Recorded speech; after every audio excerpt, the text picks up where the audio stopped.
Oye, vos un serio, es horrible. Me asustaste. Vente. Bueno, voy a buscar solo tomaste té.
Bien, buenos días a todos.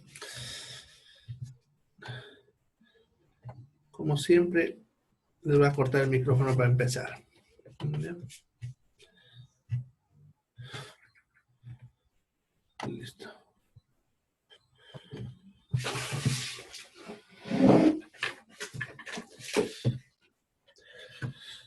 Bueno, entonces vamos a empezar la clase de hoy. ¿Ya? Por si acaso, para los que han tenido problemas, el link se habilita recién a las 10:10. O sea que tienen que dar 10:10 en punto. No intenten más temprano porque obviamente no van a poder entrar. ¿Ya? A las 10:10 en punto tienen que empezar a ingresar. ¿Ya? El link es el mismo de todos los días, no va a cambiar, va a seguir siendo el mismo, ¿no? Para que mantengamos la rutina y no estén confundiendo con otro link que les puede estar mandando. Bueno, vamos a empezar hoy día con Mycobacterium tuberculosis, el bacilo de Koch. En la anterior clase habíamos visto hasta el bacilo de Hansen, o Mycobacterium leprae. Vamos a ver Mycobacterium tuberculosis. Ya, esta bacteria produce la enfermedad de la tuberculosis. ¿Ya? Es una enfermedad crónica que se transmite por vía aérea a través de la inhalación de unas gotitas que se llaman gotitas de flush o fluge, que se escribe, que son las gotitas que botamos al toser o al estornudar. ¿Ya? Estas gotitas deben ser inhaladas para el contagio. ¿Ya? Son eliminadas por el paciente que está enfermo. ¿Ya? Ahora, sucede que el 90% de la población ya está en contacto con esta bacteria. Eso significa que casi todos ustedes han respirado la bacteria. ¿No? Pero ¿Por qué no todos hemos enfermado? Es la pregunta, ¿ya?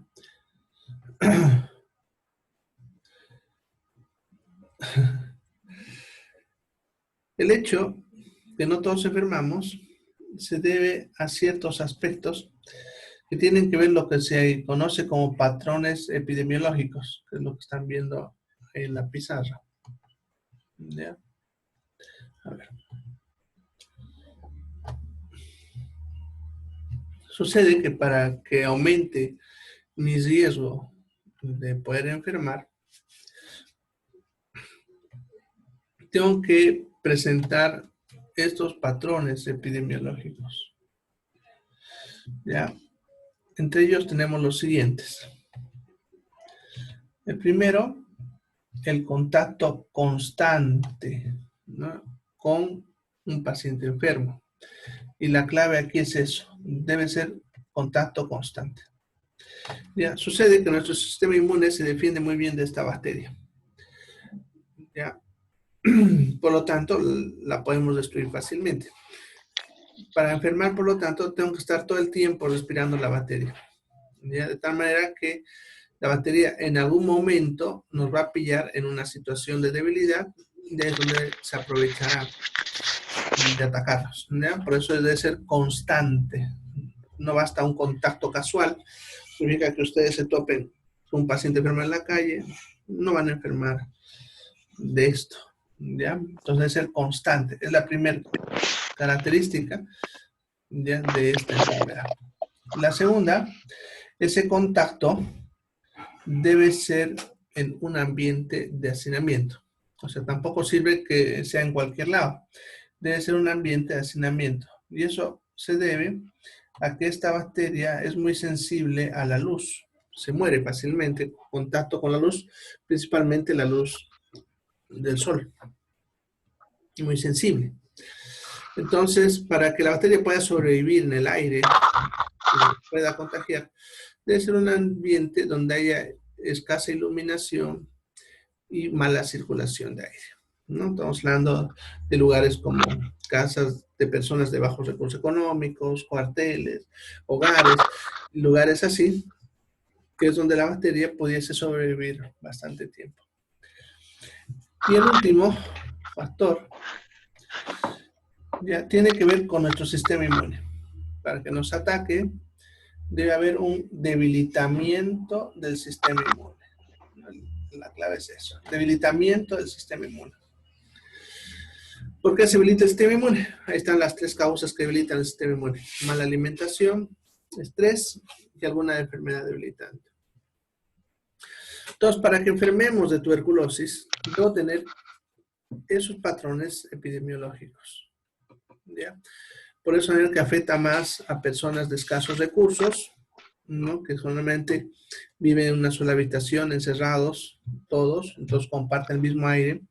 Hay el contacto constante, es un ambiente realmente de hacinamiento donde hay mala iluminación y viven con estrés social, ¿no? Entonces eso genera que su sistema inmune esté débil y favorece el desarrollo de la enfermedad, ¿ya?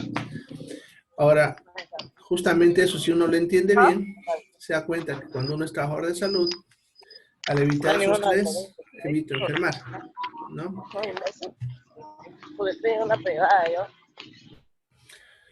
Entonces, como trabajador de salud, cuando entro en contacto con un paciente con tuberculosis, debo evitar no estar mucho tiempo en contacto con él. El lugar de contacto debe ser un ambiente bien iluminado y ventilado, y debo mantener una buena alimentación, libre de estrés, ¿no? Y si estoy con una enfermedad debilitante, evitar el contacto con pacientes con tuberculosis, ¿no? Bien, entonces eso sería en cuanto al contagio de la enfermedad. La enfermedad se presenta en dos formas: la pulmonar y la extrapulmonar. Empezaremos con la forma pulmonar.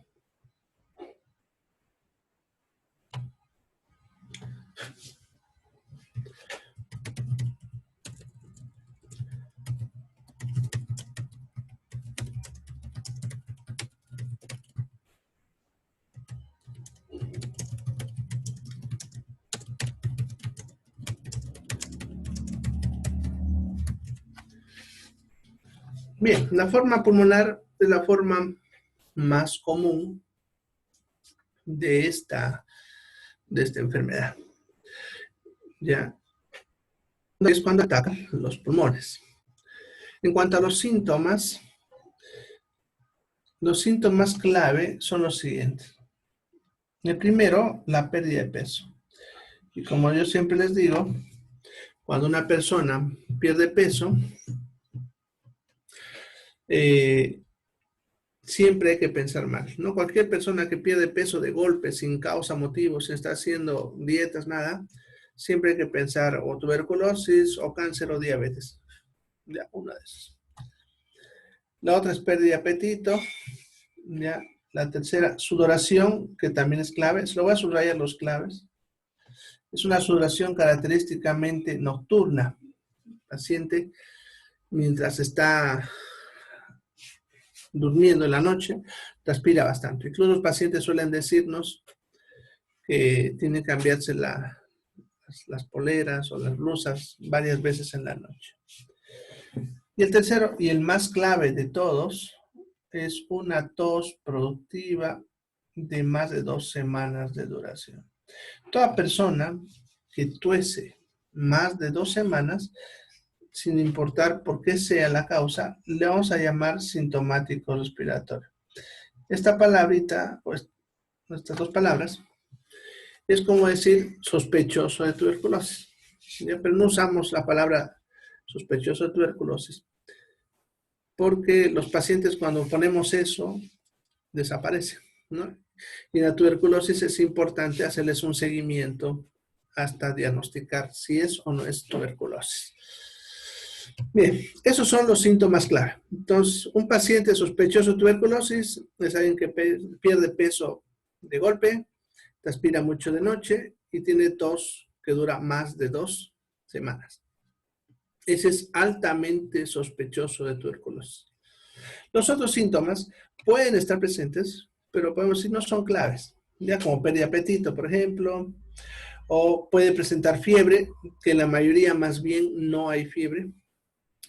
Puede haber dolor torácico, que en ese caso, cuando hay dolor torácico, el dolor suele ser en la parte superior del tórax, a la altura de la escápula, acá, arriba, el hombro, ¿ya? Puede ser a cualquier lado, pero es muy común que sea al lado derecho, donde es más frecuente, ¿ya? Y casi siempre, como le digo, cerca del hombro el dolor. Ahora, es un dolor generalmente sordo. Nosotros le llamamos dolor sordo, un dolor que el paciente no puede ubicar con precisión. ¿Ya? O sea, le duele en alguna parte de acá, pero no te dice, me duele acá. O sea, no puede apuntar con el dedo donde duele. Y te va a decir, me duele más o menos por el hombro, te va a decir. ¿Ya? Pero eso no es, podemos decir, bien claro. ¿Ya? O sea, el paciente no te va a decir que le duele. Incluso, a veces el paciente te suele decir que siente como si le haya dado el frío, un dolor suave, incómodo, ¿ya? Entonces, pero ese síntoma no siempre es frecuente. El otro síntoma es la hemoptisis, que eso es botar sangre al toser con la flema, que al contrario de lo que la gente cree, no es un síntoma muy frecuente, ¿ya? Lo que pasa es que la gente suele pensar que cuando la gente tose bota sangre es tuberculosis, ¿ya? Y recién se preocupa en tuberculosis cuando pasa eso. En realidad no, es un síntoma que no es frecuente, la mayoría de los pacientes no lo tienen, son unos cuantos, y pueden ser un montón de otras causas del hecho que el paciente bote sangre, ¿no? Otras enfermedades. Entonces no hay que esperar a este síntoma para decir es tuberculosis. Ya son los otros los más importantes. Bueno, esos son los síntomas de la tuberculosis pulmonar. ¿Ya? La otra forma de tuberculosis son las extrapulmonares.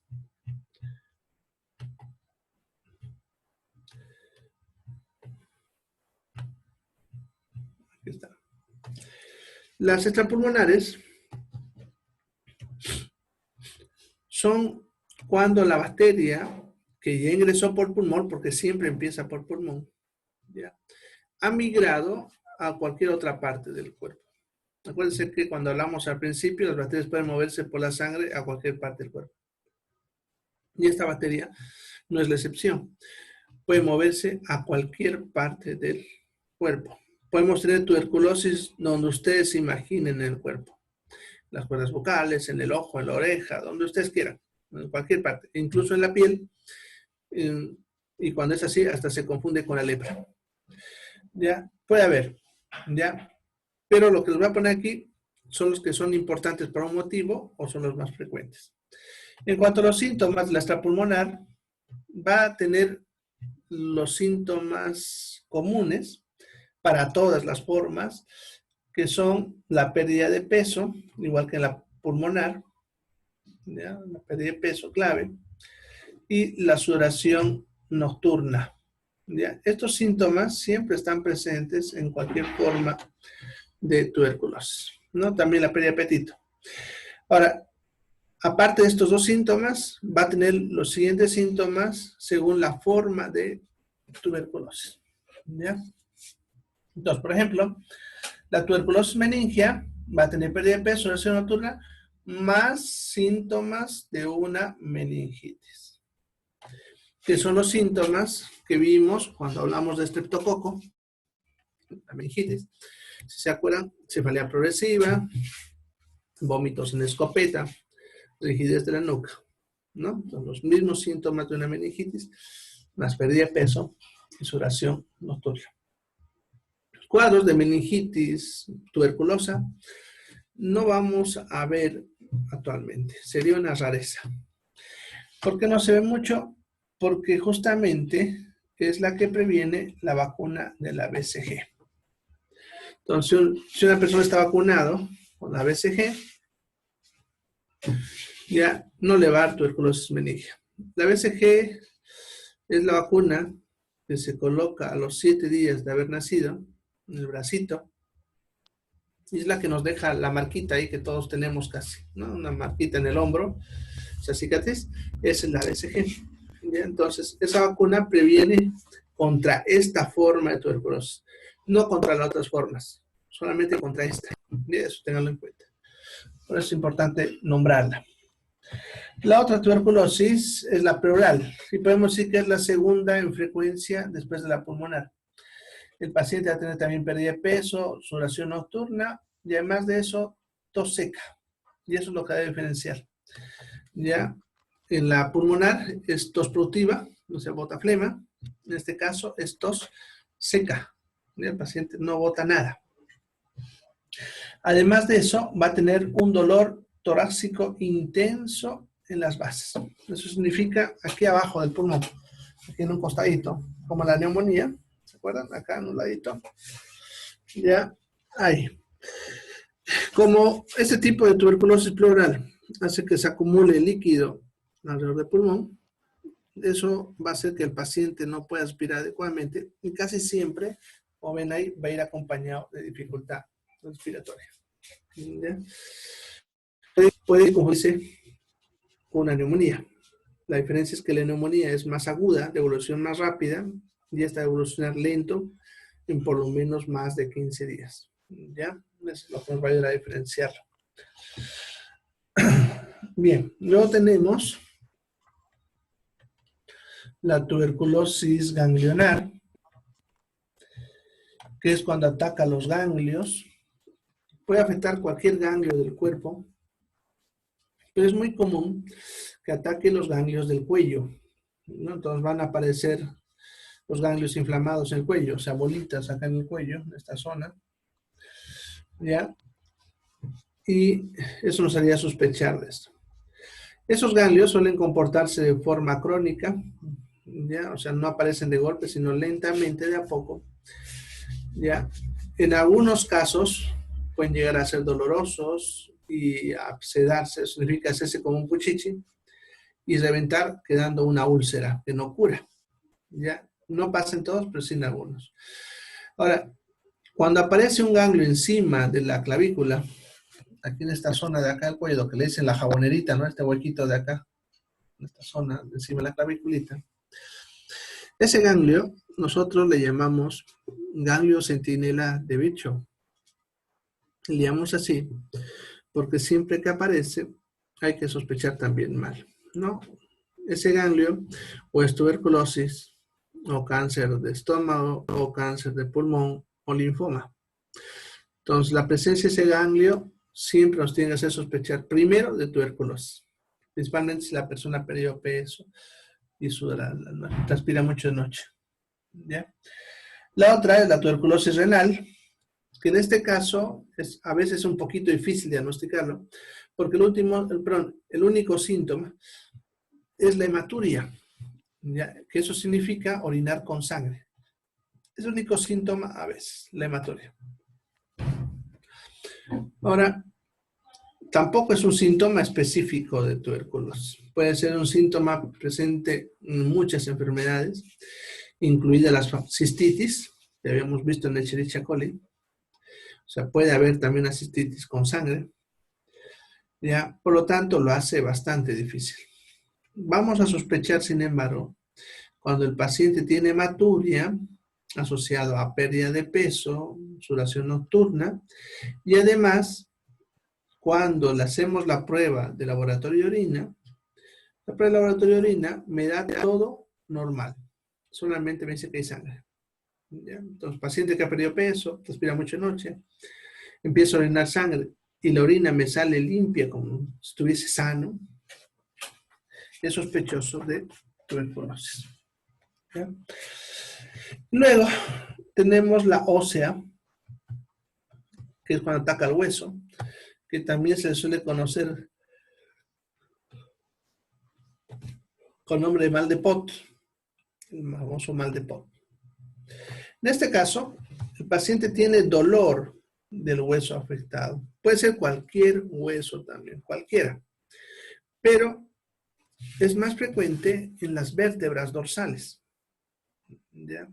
Es más común que ataque las vértebras dorsales. Ahora, en este caso, el dolor también suele ser suave porque es de evolución lenta y crónica. Pero el paciente suele quedar un dolorcito suave del hueso afectado. A veces incluso no es la importancia.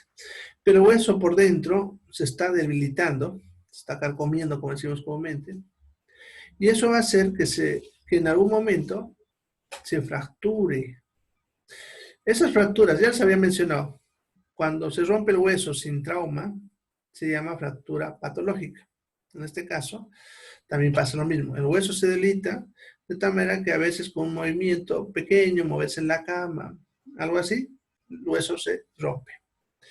En el caso de la columna, que es donde más afecta, ya, generalmente las fracturas son por aplastamiento. Eso significa que el peso hace que la vértebra se aplaste, ¿no? Se debilita y se aplasta.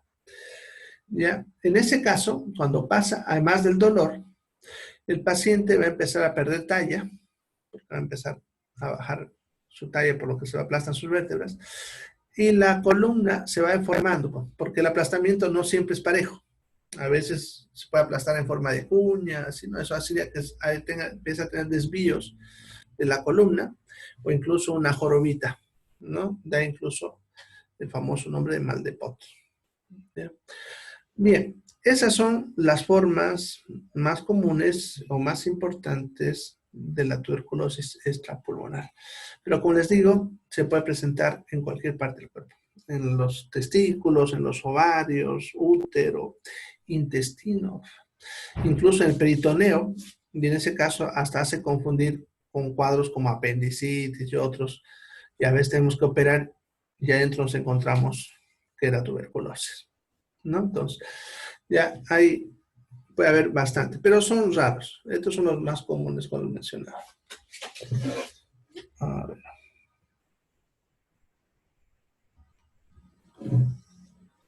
Pero no la tengo.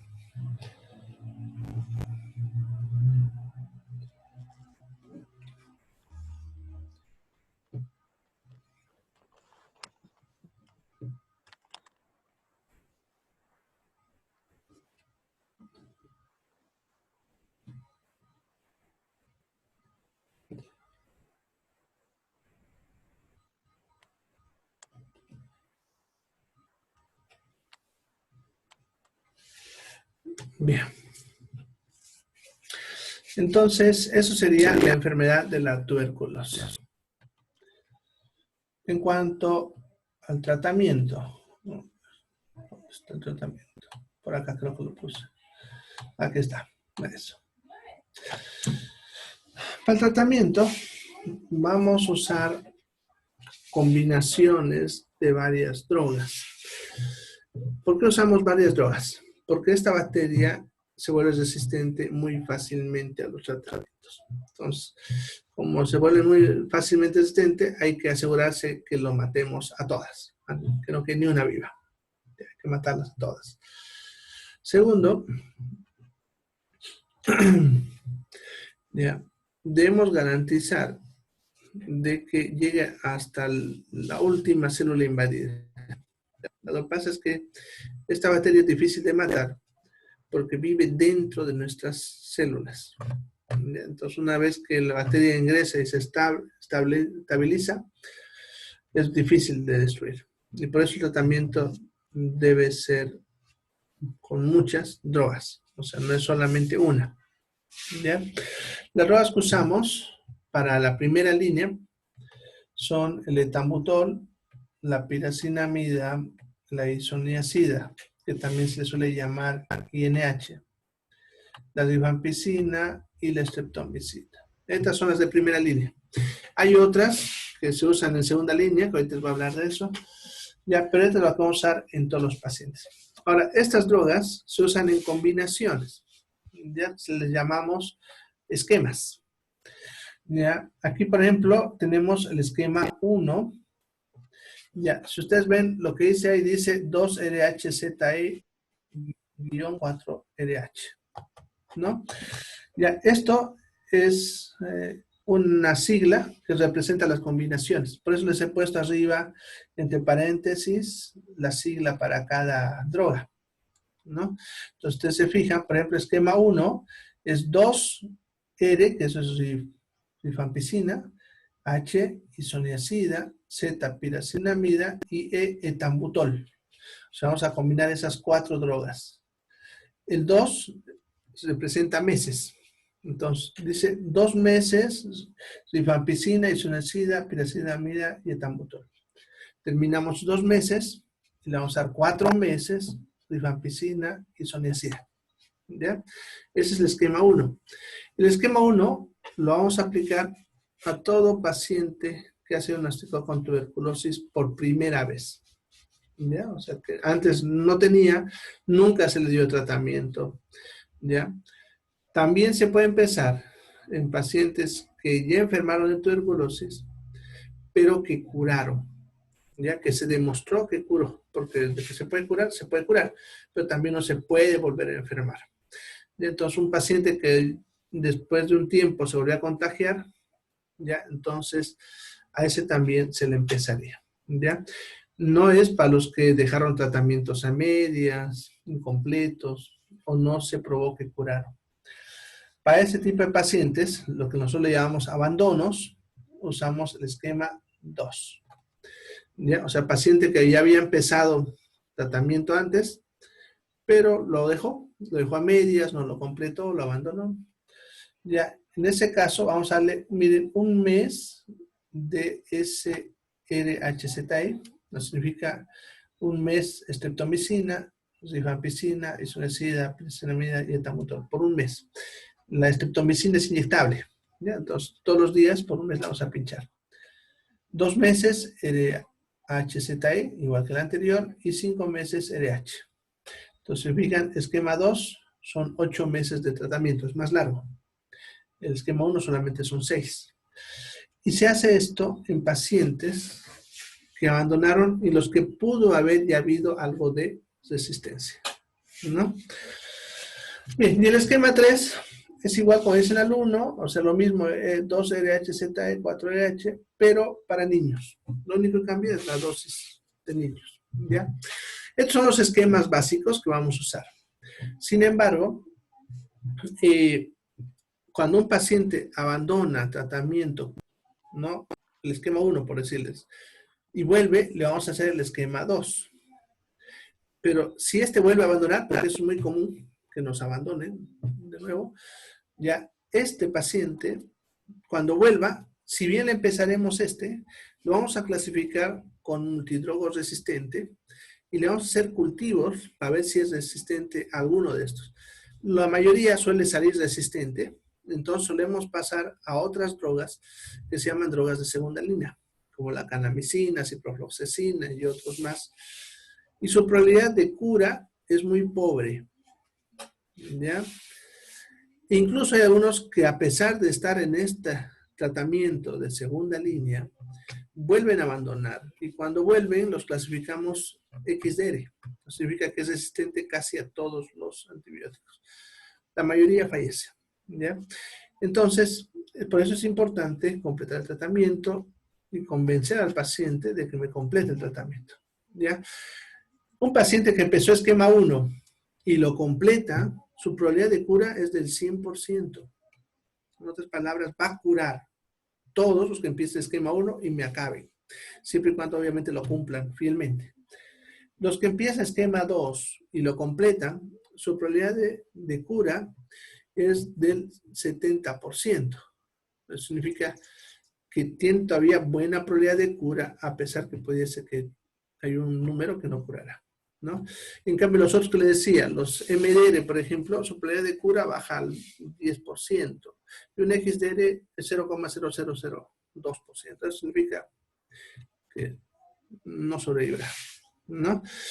Eso siempre hay que meterle en la mente del paciente, porque el problema es que como es largo y como todos los días tiene que tomar como mínimo 8 tabletas, se suelen cansar, ¿ya? Entonces quieren abandonar, ¿no? Siempre es ese problema con las personas cuando toman muchas tabletas, ¿no?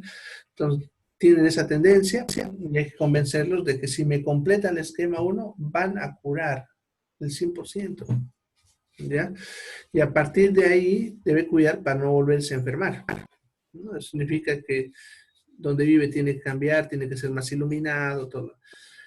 Además, de cuando un paciente es diagnosticado con tuberculosis, usamos un sistema de tratamiento que se llama DOTS, en el cual se hace una vigilancia cercana del paciente. Se conoce su casa, se va y se hace toma de pruebas a todas las personas que vivían ahí, tratando de determinar si se encuentra el caso que contagió, ¿no? Si el paciente no va a tomar sus medicamentos, se va y se lo busca, porque para tomar el tratamiento sí o sí tiene que ser en un centro de salud, ¿ya? Y tenemos que mirar que se tome las tabletas, ¿ya? Entonces, es un sistema en el cual se vigila de cerca a que el paciente cumpla con el tratamiento, ¿no?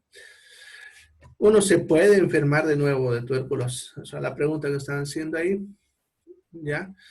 Se puede, o sea, es una bacteria, no creamos inmunidad. O sea, uno enferma, se cura al 100%, quedó curado 100%, pero eso no significa que en un futuro no se vuelva a contagiar. O sea, ese paciente en un futuro se puede volver a contagiar y le puede volver a dar tuberculosis si se contagia de nuevo, ¿ya? Entonces, por eso se trata de determinar qué casos estaban relacionados con el paciente para también curarlos y así evitar que siga contagiándose la enfermedad. Bueno, ¿alguna pregunta sobre la tuberculosis? ¿Preguntas? Doctor, Dime. normalmente, ¿qué tiempo dura el tratamiento si cumple con los medicamentos? Depende del esquema, como estás viendo. El esquema 1 son 6 meses. Pues, si te fijas, por eso decía 2 y 4, ¿no? Son 6 meses. El esquema 2 son 8. Como la mayoría empieza con esquema 1, entonces la mayoría va a ser el tratamiento de 6 meses. ¿Ya? Ahora, para las formas extrapulmonares, como la renal y otra, esas, el tratamiento suele prolongarse hasta por un año, dependiendo de cuál de ellas. Es variable, dependiendo del tipo de tuberculosis. La que les he dado es para la pulmonar, que es la más común, ¿ya? Los medicamentos son los mismos, solamente cambian los tiempos. Pero la que más vamos a usar es de 6 meses. ¿Alguna otra pregunta?